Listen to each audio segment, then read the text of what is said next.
Photographer life ఎలాంటిదంటే టైంతో పని ఉండదు, కానీ టైంకి వెళ్ళకపోతే పనే ఉండదు. ఒక సినిమా తీయటంటే చాలా మంది ఉంటారు, కానీ వాళ్ళందరి పని కలిపి మేమే చేసేస్తాం. మీ బడ్జెట్ ఎంతైనా అవ్వచ్చు, కానీ బాహుబలి రేంజ్ అవుట్పుట్ ఇవ్వాలని ఫిక్స్ అయిపోతాం. పెళ్లికి ఎంతమంది అయినా రావచ్చు, వాళ్ళని నవ్వించి ఫోటో తీయడానికి మేము కావాలంటే జోకర్లా కూడా మారిపోతాం. ఎవరైనా ఒక్కరు మేము తీసిన ఫోటో చూసి బాగుందంటే చాలు మా కడుపు నిండిపోద్ది. మిమ్మల్ని హీరోలా చూపించడానికి ఏ చెత్తలైనా దూరేస్తాం, ఏ ఇసుకలైనా దొరలేస్తాం, ఏ బురదలైనా దూకేస్తాం. పెళ్లికి వస్తే ఆ 2 రోజులు మీ ఇంట్లో చుట్టాలైపోతాం.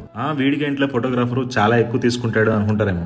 నిజానికి డబ్బులన్నీ ఎడిటింగ్ కి, ప్రింటింగ్ కి, కెమెరా ఈఎంఐలకి అయిపోతాయి. అప్పుడప్పుడు పెట్రోల్ కొట్టించుకుంటే కూడా డబ్బులు ఉండవు. ఒకడికి మందు, ఒకడికి సిగరెట్. కానీ మాకు మాత్రం ఫోటో క్లిక్ చేసినప్పుడు క్లిచిక్ అనే సౌండ్ అంటే వ్యసనం.